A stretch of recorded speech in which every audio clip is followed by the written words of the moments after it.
Hi,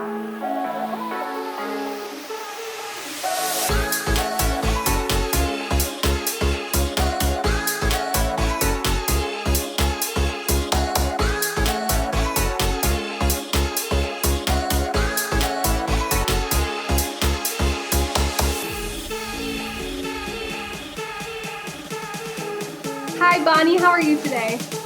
I am well, Carlie. It's good to see you. Thanks for having me on. Absolutely. And I'm so excited to talk to you and hear more about your story. So, why don't you introduce yourself and your ministry, Route One Ministries? Yes, my name is Bonnie Gatchell, and I am ordained with the Evangelical Presbyterian Church, and I was ordained in 2016. And the reason I moved forward with ordination for the EPC, with the EPC, was because of their biblical stands, but also because they had this special avenue where you can be ordained as a minister. So I am a pastor, but I use that ordination to Route One ministry, to the nonprofit. And so Route One is an organization that I co-founded with a woman named Laurel Ann, who's also a graduate of Gordon Conwell, about 15 years ago. So in November of 2010, I was in conversation with Laurel and another woman named Sarah. And the question was asked, how do we reach women who are sexually exploited and trafficked here on the North Shore of Boston, in South Hamilton, Boston? And I remember at that time, 2010, yeah, feeling like it didn't even register that people were being trafficked in South Hamilton, because South Hamilton is one of the most wealthiest areas in the whole United States. And then the answer that Sarah gave was to make baskets and take them to strippers working on Christmas Eve in the strip clubs. And the next day I Googled strip clubs near my church and found two. And at the time, I was at Starbucks because 15, 16 years ago, I didn't have internet in my home. So, I just would use Starbucks. And it registered that maybe I shouldn't be Googling strip clubs while sitting in Starbucks on a Saturday morning and like kids were coming in behind me. But I found two strip clubs near my church within 3 miles.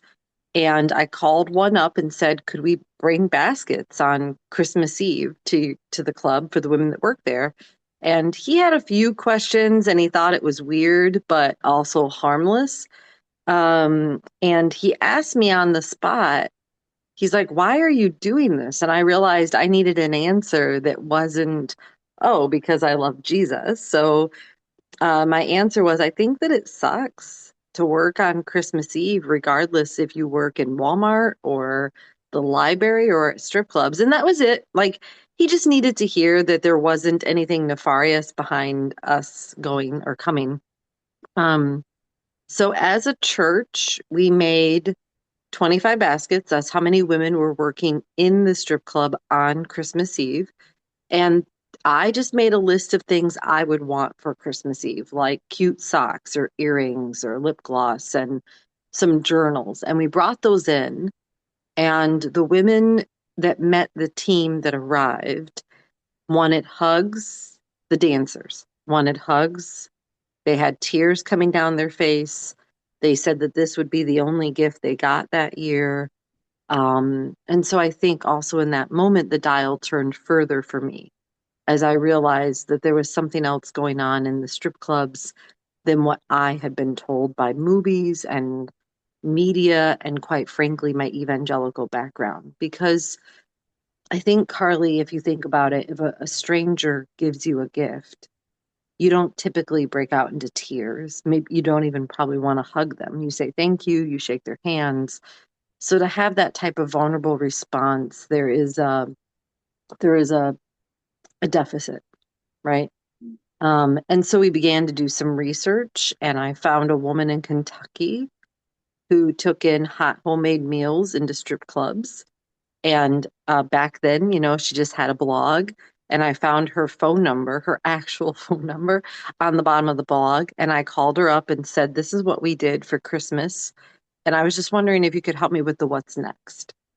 And so she told me about what they did and how they've been doing it. And then I drove from Michigan, where I was visiting my parents, to Kentucky. And I slept at her house. I didn't even know this woman. I just slept in her spare bedroom. And I went into the strip club with her. And I met my first stripper. Her name was Mary. And you don't need to, take that out or anything. And she was 62 years old, 62 years old and still stripping. And she looked 62. She had C-section scars and crow's feet, and her midriff area was the way a 62-year-old would be. It was loose. It wasn't, a six pack. And so I think in meeting Mary, who's a grandmother, it registered again, like there was another dial that turned that no little girl wants to be a stripper when she grows up, right? And so what has happened in Mary's life that she's working at the strip club from age 18 until she's 62 years old. And there's a lot of statistics that we've learned since then, pretty quickly after that, but also in the work that we do, seeing those statistics take on faces and stories and homes and families. And so I left there and drove back to Boston from there and began to do even more research around statistics. The woman that I got to shadow gave me the name of 4 other women who I called up and, basically interviewed and researched. One that I'm still in contact with today. And we've been doing that ever since. So not just at Christmas, but Route One has outreach teams in Boston, Revere, Worcester, Springfield, Mass, and now we just launched in March in Connecticut. And we go each week for about 3 weeks in a row, and then we give everybody a break for 1 week, and then they come back and do 3 weeks. But basically, teams physically enter strip clubs every week, the same team, the same group of volunteers, and bringing just little gifts to get in the door, like a little bottle of nail polish, 1 bottle of nail polish per woman, that says you are treasured. And it's just an entry point. It's just a connection. The gifts, yeah, we want them done right, but it's not the main thing. The main thing is that connection. So we go in and it's a slow, long suffering work of connecting with women. It is my policy, the Route One policy. We don't bring in tracts. We don't bring in Bibles.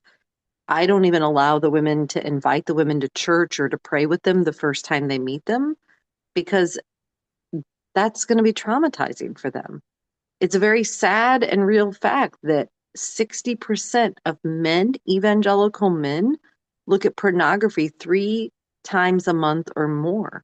And it's also a sad fact that a lot of these women have been bought by men who then are in the same church that they attend that Sunday.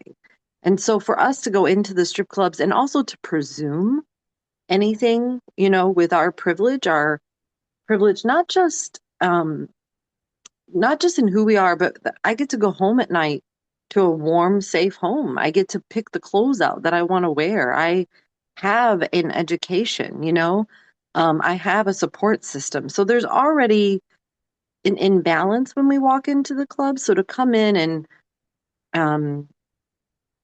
I don't know, push an agenda, even an agenda as sweet as Jesus. I mean, I'm an ordained minister, is not fair and not appropriate. And so it's more about the connection and being able to be there and be available and earnest in hearing the women's stories. And so, yep, so that's what we've been doing for 15 years.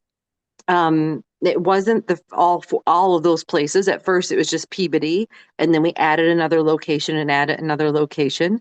But we have been doing that, and we have seen women exit the strip clubs, and we do stay in contact with women as they exit the strip clubs. And we have seen women identify where their original wounds come from, and identify their needs. Like, oh, my first step would be I would like to get custody of my kids back because that would make me feel better. It would make me feel more value as a woman, right? And so once they have the custody of the kids back, then emotionally, they're more balanced, more equipped to go out and look for different employment, right? For some women, it's that they need to find safe housing. For some women, they move out of the state and change their name. But wherever they're at, Route One Ministry, the volunteers, the outreach volunteers, and the staff of Route One Ministry is dedicated to letting the women dictate their own journey, to walk beside them, to hear their stories, and then to plug them in to the resources they need to exit the sex industry and exit for good. And that's why we don't have a brick and mortar. We don't have like a place with 6 or 7 resources, because the resource is us. The resource is the relationship. And when I think about times in my life where I needed help, just recently, I did something to my back and I couldn't shovel my car out. It was sitting in 2 feet of snow. Um, and it's the relationship. I didn't hire somebody off the street to dig out my car. A guy and his son from church came and dug up, right? So it's always, and I don't know if you're the same way, Carlie, but for me, where I have felt safe enough to say, hey, I need help here, has not been because of a program, but because of a relationship, you know? Um, yeah, and I think if I was to share, I don't want to take away if you want to jump in with questions, but some of the statistics that I've learned along the way, uh, the average age of entry for women here in the United States, American women here in the United States to enter the sex trade, including strip clubs, is 14 years old. 14. And so I say that as strong as I just did because a lot of the times when we speak at churches, like we do a lot of educating of churches and church leaders as well, people want the 14-year-olds not to be in the room, but they're being exploited, and they're being exploited by their peers at school. So it is better for them to be in the room and hear about it from me instead of whomever at school, who's also going to pimp them out. So I think that's just a side note. A lot of the women that we work with, their first pimp, their original pimp is their mom or their dad or their step parent. 83% of women here in Boston, their first pimp was their mom, their dad, or their stepdad or step parent. And so again, that's not a Route One statistic, that's a city statistic, right? And a national statistic. And again, it's, if you think about it, it's the relationship broken. They have a mom who probably was pimped out herself. They have a dad who has a drug addiction or a stepdad who doesn't understand his own sexuality. And it's a broken relationship. So, of course, the best healing happens with community, right? Within relationship. 70% of women who work in the strip clubs are girls who have aged out of the foster care system. So again, that's a huge bridge. If people want to do something to stop trafficking, to directly affect a young woman's life before she's trafficked, adopt from the foster care system, right? Directly from the foster care system. And I know you can't just go in untrained. There is a lot of wounds and healing and things that need to go around that. Fostering Hope is an organization that we like to partner with here on the East Coast. But get the training, do the work. And if you have room in your home for a second child, think about adopting from the foster care system. If you have room in your home for your first child, think about adopting from the foster care system. If you're struggling with pregnancy, maybe consider adopting from the foster care system. Because again, 70%, that's a large number. And so I just think that's a very clear action step. I would say the other thing that's being pushed right now is legalization of prostitution. And it would not be good for the women for prostitution to be legalized. There is a misnomer there, but if you legalize prostitution, you are legalizing all parts. You legalize pimping, the selling, the buying, and that does not benefit the women. I think in Nevada, there's a county, I don't think, I know there's a county in Nevada where prostitution is legalized. Um, and it's actually the place where the women we work with who have worked in Nevada feel the most exploited. Once it's legalized, your body becomes a commodity of the state. So the state gets to dictate to you where to have sex and when. The women who work in this particular county in Nevada have to have pap smears every week. And there's men who come to the same brothel place every week, and they don't make them, they don't make the buyers, right? So there's sexism once again, patriarchy once again, even within the system. But because it's legal, if you are found with an STD, you can be charged with neglect homicide because you are considered unsafe for the public. So there's a lot of, I mean, the other thing is people want to push legalization. They think that women could get W-2s and they could get health insurance. That's not how it works. That's not a benefit. And when the door is closed, it's still just her and him. You can't make him not bite her, hit her, rape her. You can't, So anyway, there's a lot to go on. But another organization that does a lot around lobbying and not legalizing prostitution, but finding support for women is called World Without Exploitation. They are located in DC and they are completely survivor led and survivor ran. And so we partner with them a lot and we try to receive education from them. They're the ones that have been there. They're the ones who have been on the street. Yeah. So anyway, I've talked a lot. Probably answered your question way more than you wanted me to, but yeah. That is fabulous and so helpful. And I want to come back to talking about legalization, but I think what you said Yeah. is so important when you're talking about ministering to these women because it's so complex. I'm from Southern Utah. We do not have a lot of strip clubs around here. Right. It's a religious state. In the northern part of our state, there are, but especially here, it's a lot of um, things that happen behind the scenes, not exploitation up front. Right. And so I think Right. that people don't consider maybe some of the dynamics or a situation like that where a woman might say, okay, I'll go to church, and then someone who purchased that woman or who has exploited her at a strip club is sitting in the pew, and how complicated that would be. Or even just, I think sometimes our evangelical brains kind of think, okay, I just have to like tell you the message of Jesus, and then you say the magic words, and then that's it. Oh, I'm done. And then we don't understand even the ministry of Jesus, that's not what he himself did, but also that relationship building and the trust, and not to take advantage of that trust, but to say, I really will be here for you. And you might not even accept this message, or maybe it's going to be 10 years before you even consider thinking about following Jesus. But I don't just care about you saying, like, okay, great, I'll follow him, and that's it. I want to be there to support you and love you and make sure that you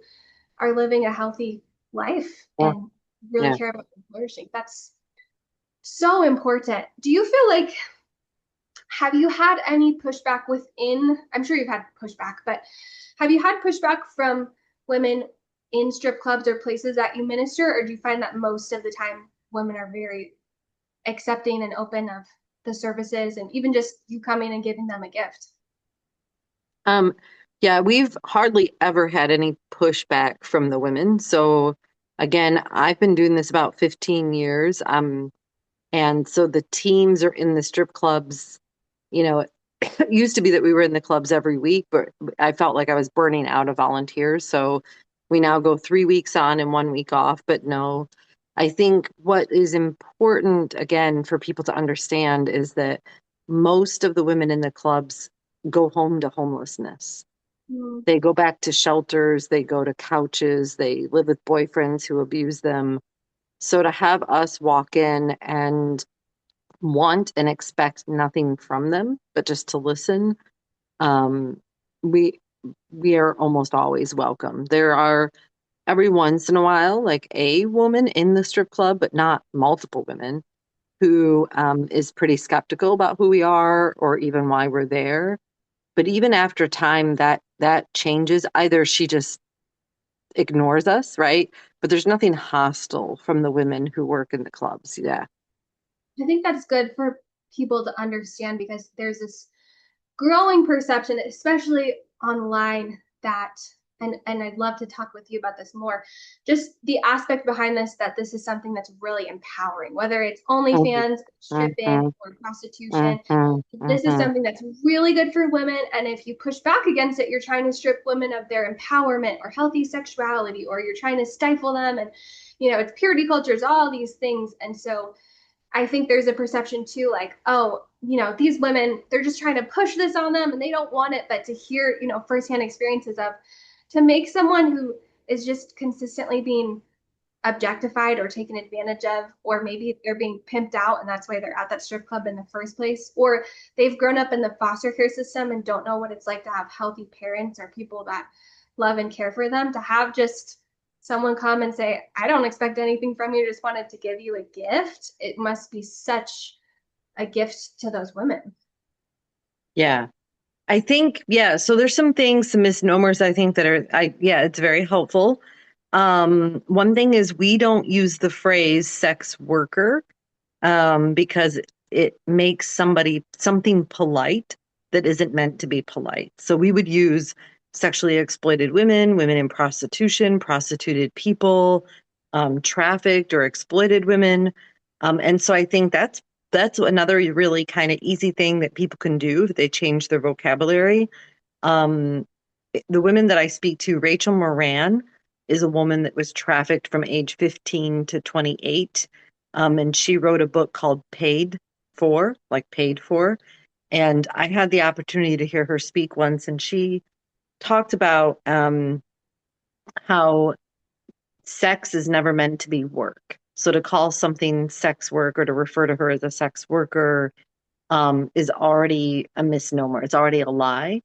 The other thing is Trisha Grant, who's a survivor of trafficking and the strip clubs here in Boston, born and raised in Auburn, Maine. She would say that when you put the word sex in front of worker, it's done intentionally to make us think consensual. So if I think sex, I think consensual, and then you're only hearing half of what's being said about the women who are being exploited. So that's one thing. I think the other part for us for Route One is we also don't rescue the women, but we try to empower the women. We walk beside the women and allow them to identify their needs and then connect them. Route One connects them to the resources they need to exit the sex trade. And I think that's also um, a misnomer for here in the United States. There's this idea of rescuing women from strip clubs, rescuing women from prostitution. But the women are smart. And what they need, again, is that relationship. They need access and support to resources. And rescuing is kind of a delicate thing because you're taking away their agency, right? If there's this idea around you rescuing them versus them being empowered. When we think about it, might be helpful, Carlie, to whoever's watching and listening to this podcast to think about identifying trafficking and how you think of trafficking. So for too long, trafficking has been thought of as movement, the movement of a person or a people group by one person or a people group for the purpose of force, labor, or sex. But the experts about 8 years ago or so took out the word movement. So the Polaris Project, Route One Ministry, the FBI, the CDC no longer uses the word movement to describe or to define trafficking because you can sleep in your own bed every night and still be trafficked, especially when your trafficker is your mom, your dad, or your stepdad. There was a case in New Hampshire, a very wealthy, very white, very wealthy community. A friend of mine, this is how she got involved in the work. She lived in a cul-de-sac community, and when she opened her blinds to do her dishes, she saw the FBI SWAT pull up, and they arrested her neighbor who had been pimping out his stepdaughter on the playground down the street from our house. Um, and he just wanted to watch men do whatever they did to her for $50. So she slept in her own bed at night, but she was trafficked. I think the other thing we have to think through is trauma and childhood trauma and how that plays a role in our decision making, in our executive functioning. So you could be an adult who can hold down a job and maybe even have a spouse, but if you haven't done the work that you need to do around childhood trauma, may it be losing your entire home to a fire or childhood sexual abuse or parents getting divorced, you're bringing that trauma into every relationship and decision, right? And so again, a lot of the women, 90% of the women who work in the strip clubs have been sexually abused before they turn 18. So there is a lot of decision making around that initial childhood abuse. And kind of an effort, and I can't go into it today, obviously, of wanting to undo that. Sexual abuse also, I think the misnomer too is, well, if they're stripping, that's not really prostitution, but a couple of things. You cannot be touched and be sexually abused. There was a friend of mine who, when she would go over to stay at her uncle's house, her uncle and aunt's house as a kid, every time she would shower, her uncle would come in and just sit in a chair and listen to her shower. He wouldn't touch her, he wouldn't talk with her while she was in there, but just be. But I think we both would agree that that's abuse, that that's sexual abuse. And so it's very similar to the women in the strip clubs.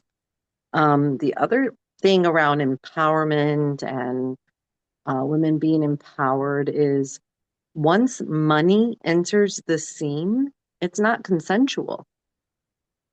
If you need the money for whatever, you need it for new earrings, you need it for a drug habit, you need it for baby formula, you need it so you can buy 10 minutes of a safe place to sleep, money makes it not consensual. And it's not the same as like, I work at the library and I shelve $6 and I get or 6 books and I get paid $10 an hour. It's when money enters the scene with sex, may it be strip clubs, peep shows, pornography, websites, it's not consensual. Because I can't, consensual is saying I have full right to say yes or no, right? That's consensual. But if I need the money, I can't fully say no to this sex act. And that's what people need to understand. With women who work in strip clubs, women who work in fans only, other websites, in prostitution, the sex isn't consensual. And there's a different word that we have for sex that's not consensual. Yeah, that is, I think, so helpful for people to hear. And that was language was something that we've learned even throughout this process of the podcast, and something that we through this, learn. And there's, when we're talking to someone who is maybe from a faith-based organization like yourself, or if we're talking to someone who's a radical feminist who's against prostitution, they're going to use different language. But I was talking with Helen Taylor from Exodus Cry, and she was just helping explain for the purpose of the book and the language we used that sex work is also confusing because it puts a prostituted person and someone who's exploited online or someone at a strip club all on like the same level. And not that we're comparing traumas, but just those things are not the same. And so it's confusing for people because they hear sex worker and they think, what does this person do? And when someone is maybe in a situation where they're in a very traumatic trafficking situation, it's going to be different than, the 1% of super wealthy OnlyFans workers who are, a celebrity and they don't have to do it. And they think that they represent everyone who's on there, and they don't represent the trafficked girls who are being exploited by their fathers, or the people who feel like they have to do it because they have to pay for their children's medication or to stay alive another day. So that's extremely helpful. And also, I think that brings in another facet that we've discussed a lot through this process, which is that when it comes to legalization, there seems to be a hyper focus on just consent, and consent is boiled down to legality. Like, technically, did someone at some point say yes? Okay, now I can do whatever I want to this person. And when it comes Mm-hmm. to this process of understanding what being prostituted, or maybe working in a strip club where someone's being pimped out and exploited, or being exploited on OnlyFans or whatever it is, that when we call just any level of being paid for sex work, it does make it seem like it's the same thing as working a shift at Starbucks or Wendy's, or like that's, you're going through the same things on a daily basis, and the trauma that puts someone in that position, but also that they might experience just through a regular hour of being in that place is so, so different. And I think we can't ignore the mass amounts of trauma and abuse, as you discussed, of people that often are in prostitution or that are being exploited. And those things are not disconnected. And it seems like that's being totally left out of this conversation. That we can't ignore the experiences that brought someone to this position. That's not really considering what the full extent of consent is. And if we really want to dignify people, it's not just did they technically say yes, it's like what are the implications of what's happening to them? What does it mean for them tomorrow? What does it mean for them in 5 years or 10 years down the road? How is this going to affect them long term? Yeah, and again, though, even if they said yes verbally with their mouth, like the money changes things, right? So Absolutely. it's not consent. And it's not the same as working at Burger King or whatever other job, my job, whatever it might be, because it's sex, right? Like And it's the thing sex. is, too, is when we try to say it's the same as any other job, then why are the other, like, why is there not another profession? If it was the same as nursing or becoming a lawyer, why are we not seeing the same amounts of childhood sexual abuse or coming from the foster system directly pipelining into this workforce? I'd say that with air quotes. Yeah. Yeah, and I think also Rachel Moran says in her book, I believe, but it might have been when I got to hear her speak, is that there isn't any other profession where you're both the product and the server. So if you work at McDonald's and you're the person in charge of flipping the meat, you're not also the meat. Mm-hmm. Absolutely.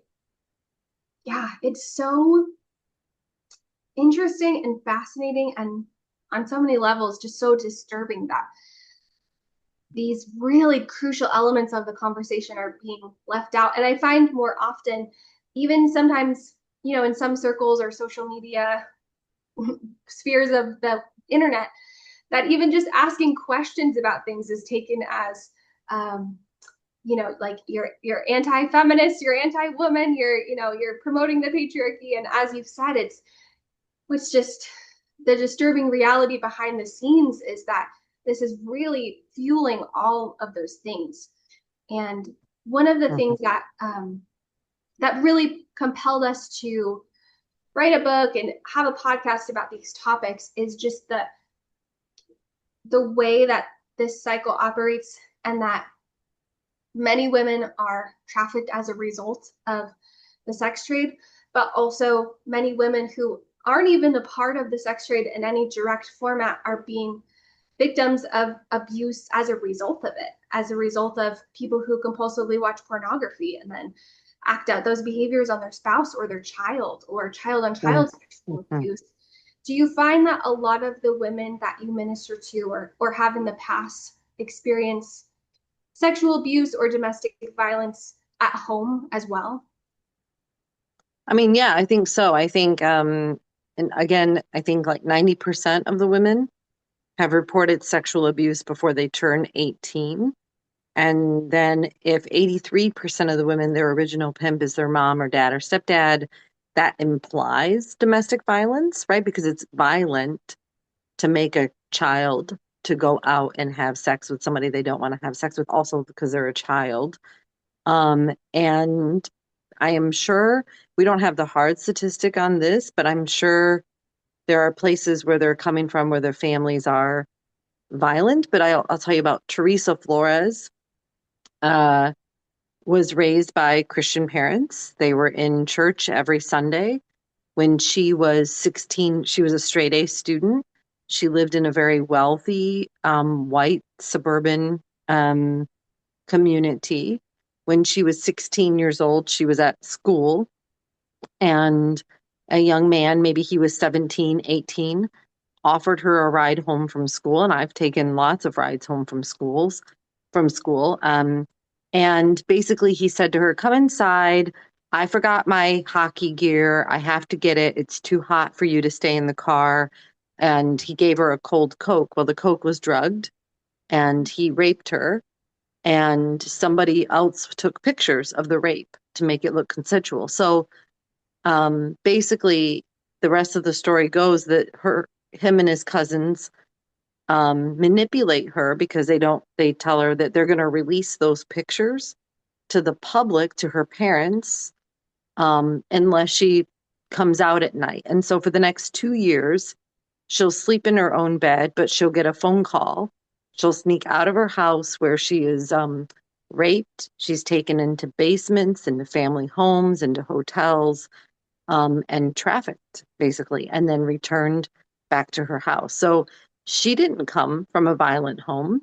She came from a home with two parents who are still married, who go to church. But the glitch there was a lack of education around what is your body, who to get rides home from, but also this fear that because of the idea, I think within a lot of evangelical homes, especially in this time period, the line they used against her was, we will show these pictures to people and they'll know what kind of girl you are. And I wonder if we, the church, instead of separating women into two categories of women who have sex before marriage and women who don't, if we simply talked about sex in a way that was a lot more healthy, if Teresa would have not fell bondage to that lie, right? But could go home. What if Teresa could have gone home to her parents and told them, I was raped, without shame, without fear? Then how different her story would have been. And I just want to put this out there. That was 1968. That happened in 1968, right? So trafficking has happened here in the US for decades, and we the church are kind of just now talking about it. And that's so helpful too, because I think a lot of here, I live in a very politically and even on the spectrum of Christianity, very conservative area. And so people are very concerned about image and how they appear, Mm-hmm, especially when they go to their mm-hmm, Christian community or faith community.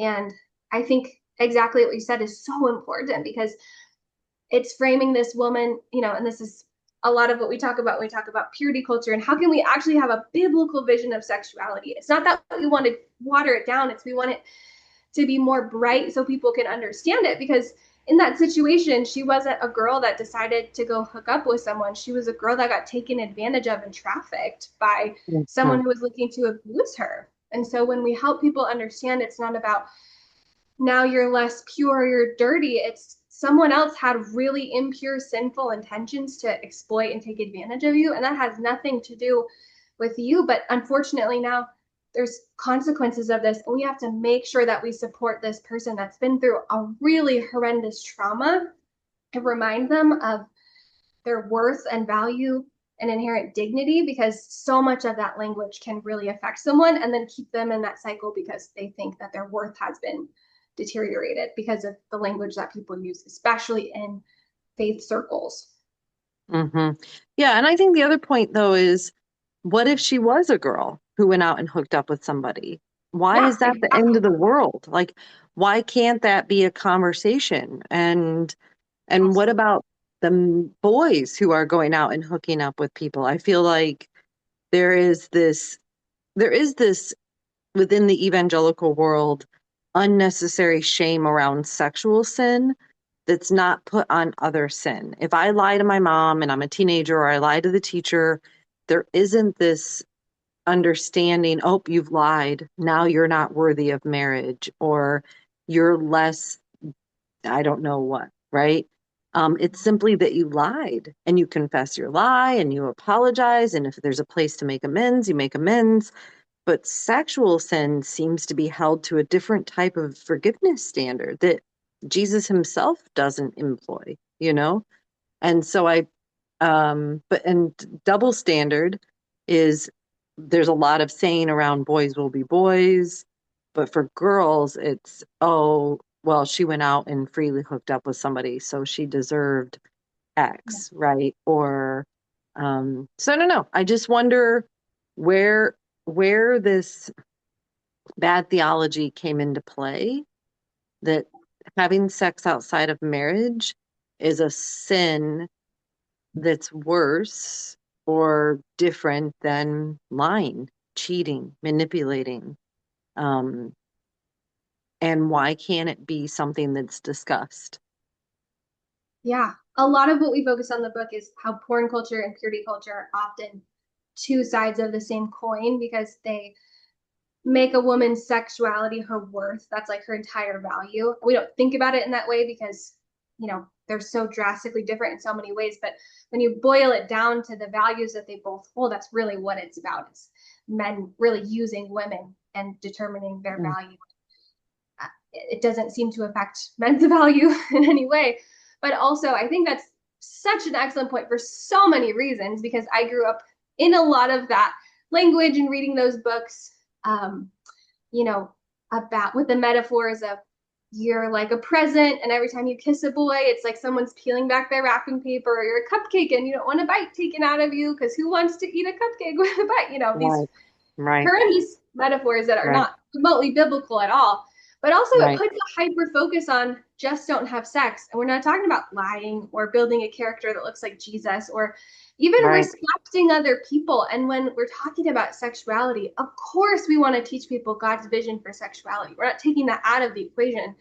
It's right. just, but part of God's vision for sexuality is showing that other person the dignity and respect that they're owed as a human being, whatever their past or present or whatever it might be. It's not to just say, I didn't have sex technically till I got married, because then there's so many people who get married and then get treated like an object within that marriage. And that's also not a That's vision right. That's right. of That's sexuality. right. Yeah. And I think the other part of that is men and women, but more men can rape their spouse. Yeah. And it's okay as a spouse, male or female, to say no to sex. Um, Now, obviously, Paul talks about not using it as like a tool or a weapon against the other person, but it is not my obligation. That's the thing. You've nailed it. You've nailed it. You've nailed it. Carlie, you've nailed it. And I can't wait to read your book. Is there is this obligation to women to unfair and unjust, and I would say even sinful obligation to women to have sex with men when men want it, where they want it, and how they want it. There is this idea. I don't know if you're familiar with Lauren Winner. She's a great writer. She's wrote a book called Real Sex. I appreciated it. Um, she's a Christian writer. She's a professor at Duke. And this idea that I'm supposed to be pure, pure, pure, pure, pure, which is kind of a funny idea, until I'm married. And then I'm supposed to turn on like a light switch and be this sex goddess who meets all your needs. And if you just think of it that way, it's a little bit bizarre. Um, Dan Allender, I don't know if you're familiar with Dan Allender, but he's a great trauma therapist, great Christian trauma therapist. Yeah, it looks like you are. I love his work. He made the point in one of his seminars that, why is it so loud? What is it that we refer to sex where one person receives all the pleasure and the other person all the pain? Like, and when you start boiling down some of these myths and misnomers within the Christian church around sex, women's desire for sex, um, then you start to realize how sinful they are, right? And how limiting they are to both genders. Because in the same way, if I'm supposed to be pure, pure, pure, but you as a man are supposed to want sex, what if you don't? What if you're asexual? What if you're impotent? What if you've had a really long day at work and you really are authentically then it becomes a mind game for your masculinity as well. And so it's just weird to me. It's weird and it's sad. Um, the centuries of bad sex that's probably been had within marriages, abusive sex that's been had within Christian marriages, all because of like a misnomer around. what it means to be masculine and like sex and what it means to be female and like sex. And then also that sex has to be secret. Like I think a lot of couples, you struggle with sex or you have pain in sex and you don't feel free to share with your girlfriend, that felt uncomfortable last night. What do you do when that happens? Right? Because somehow you're betraying the marriage bed. Now, I don't think you need to blast it on Facebook or social media or even to your entire small group. That might be a bit, right, disrespectful to yourself and to your marriage and to your husband. But we should be able to talk about this did not feel comfortable to me in sex with our girlfriends, with our friends that are fellow Christians, journeyers. And we might discover, if we allow people to do that, that people are being abused in marriage and in sex. Because you could hear your girlfriend say to you, or for me, if I was, and if you and I were friends, and I was to say, my husband, he really enjoys tying me up and blah, blah, blah, right? Fill in the blanks. You might then hear, if we're able to talk about sex, oh, Bonnie, I'm not sure that that's what God intended. Does that make, am I like, does that make, I Yeah, don't know if I'm making any sense. And I've taken us off course a little bit, but I no, think it's so all helpful. these things are connected. The way, because this is the truth, my understanding about women in strip clubs when I was a teenager was that they wanted to be there and that they make lots of money. And they're the type of girls that lead our husbands astray instead of the truth that they don't want to be there. They don't make lots of money. And if men are going to strip clubs, why are they not held accountable to leading the girls astray? Right. So, anyway. That's so good. No, I think that's helpful to look at marriage as well because there are so many women who are even, I mean, abused, but also trafficked within their marriages and don't understand that. And so Hmm. I Hmm. am thinking of someone who just was asking me nothing like explicit or anything, but just had questions because they're getting married soon. And I was like, please feel free, like we're friends, we know each other. And I was encouraging her, please feel free to ask anything because, it's so helpful. And when you're just scared and it feels like, you've had all these purity culture messages and you're trying to figure out what is God's actual design for me in marriage and what am I supposed to do? And there's all this pressure. It's so helpful to have conversations about it with other women that you trust because it can be very helpful on just a practical level, but also help people understand that they have a community to reach out to. So if something does happen, that they have people that they can trust that are there for them. And so if a marriage does become abusive, or there is something like Yeah. trafficking that's happening Yeah. behind the scenes, they Yeah. know who they have a relationship with that they can trust as well. Have you ever read Sheila Gregoire has a book called The Great Sex Rescue? Are you familiar with that? No, but I'll add it to my list, just like your book. Yeah, she did a survey of, oh man, I don't know how many thousands of evangelical women and asked them some of these things that they learned about and some of those tropes of like, you basically you're just designed to get married and then please your husband and that's the whole point of your value in your life. And just about how it actually impacted their marriages and how it impacted them raising children, especially young Mm, girls. It's a mm, very, very helpful book, and she is a Christian writer. But I think all of these things are just helpful to build different pieces of the puzzle so we can get a really full picture because this isn't just that women are like shipped overseas in a box and that's what trafficking is, but this is that's right. happening in people's homes That's and right. their living rooms. And what Right. advice would you give? Because I know there's a lot of moms who will listen and just go, I'm so scared. I don't know what to do. I'm just scared to let my child out the door because this is this big, scary world. What advice would you give to moms and dads on just how to protect their children and keep them safe in a world that's just loaded with exploitation? Well, I think don't be afraid to be a parent. I have parents, Rachel and Matt, if they happen to see this podcast, I hope they don't mind. But they wouldn't mind that I just said their name, by the way. But they were pretty slow to give their daughter um, the phone, a telephone, a cell phone. And they were slower than most. Like she got her cell phone a couple years after all the other friends in her at her school had a cell phone, right? And then she got a cell phone with screen time even more after that. And just so I think, don't be afraid to be a parent. There is a lot of information that comes through the phone for myself as an adult.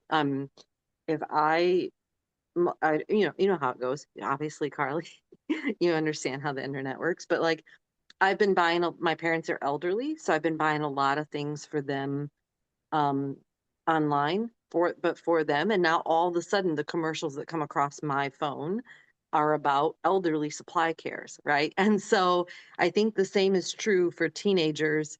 If one or two little glitches in what they're searching for, all of a sudden they have all this information, and not just around sex or sexuality, but who they are as a person, their image, their how much makeup they should wear, not wear, what it means to be a woman, not be a woman. So I think don't be afraid to be a parent.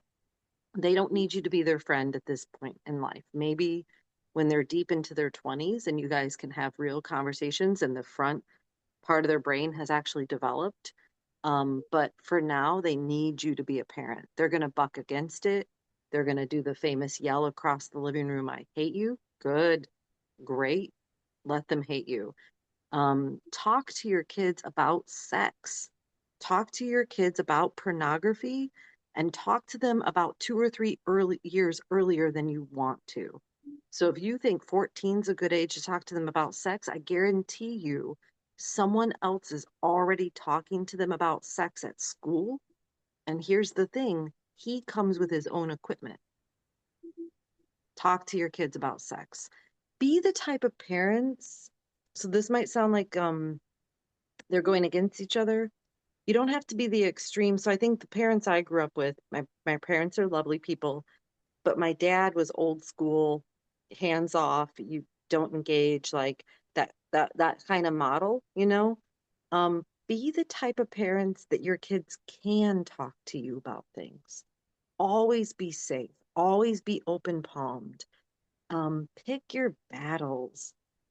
Don't worry too much about your daughter walking out the door in short shorts as much as you worry about, does she read her Bible regularly? Does she converse with you regularly? Does she have quality friends? Does she brush her teeth? Does she understand her value as an image bearer? You know what I'm saying? Like, those other things will fall into place and they're somewhat superficial. I know what you're worried about. You're worried about that boy who likes the short shorts or whatever. But if you raise a daughter who makes good decisions and understands her value as an image bearer, her wearing short shorts, what the other people around her think about it won't matter, right? And so I think always keep that door open. This is a little side tip. If you have good friends, like and maybe even boasting about myself, I go over and I hang out. I'm single. I don't have a spouse. If you are interested, I Carlie has my information. Um, but basically, I hang out with families, right? And then I'm the cool auntie who tells the kid, talk to your parents about anything. Even when you're scared, talk to your. So have that cool auntie or uncle be around so you're not the only person telling your kids, talk to me. Um, and back to the choose your battles. If they make a really terrible decision, try not to implode on the spot. Take it in, listen, hear what else is going on, hear about their motives, hear about where they're coming from. There, there's not an expiration date on these conversations. You don't have to download everything with your child right then in that moment when you get that information. You can circle back, right? Just hear. Being heard is an opportunity to demonstrate Philippians 2. Look not only to your own interest, but the interest of others. So listen, listen. And again, you can always circle back, right? But if you shut down the conversation, they're not going to bring the next thing to you, right? Which might be something bigger, more dangerous. Yep, that's it.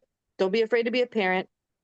Have good aunties and uncles around to also tell your kids to share what's going on with them. Be a good listener. Demonstrate Jesus first to your kid, and then a disciplinary second. That's it. I think the more your kids tell you, the better, as uncomfortable as it might be. That's super, super helpful. And I think one of the resources, oh, and I'm going to botch the name. It's by Lori Krieg. She just came out with a book called I think it's Raising Healthy Kids in a Sexually Broken World. But she Mm, really breaks mm. down having, instead of just having, I'm sure you probably had something similar. If your parents ever had a talk with you, it was like 1 hour when you turn 13 and that's it for the rest of your life. And she really gives good practical advice of Mm, start having mhm. little the 1 minute, 101-minute conversations throughout their life, and just making sure that you establish, especially when we're thinking of like a really good theologically grounded understanding of their bodies and their value. And one of the things I really, really love that she says is, we kind of heard this message for a while, cover up or don't share these parts of yourself because we're really just worried about making sure that you save it for your husband or save it for your wife, and this is only for them to see, when in reality we want to say, like, your body was created by God to glorify him, and maybe you'll get married one day, maybe God will call you to singleness, but it's not about this other person and how much they, what they're going to get out of your body. It's that God made you to glorify him, and treating other people's bodies with respect, and just so many good little seeds we can plant when they're just teeny tiny, and hopefully that grow throughout their lives. Right. Yeah, and I think with the clothes thing, I think you're right. Like that's what I was taught. Oh, you don't want to wear that because that might tempt a boy or that might but what that says then, what you imply is that it's that age old, it's my fault if something happens to me. I'm raped because of what I wore, right? And so I think again, the better approach is what you just said. Can we teach our kids what does it mean to have a body being made in the image of God, and what looks good for your particular body type, and what makes sense for you to say, I am a Christian man or woman. These are the clothes I'm wearing.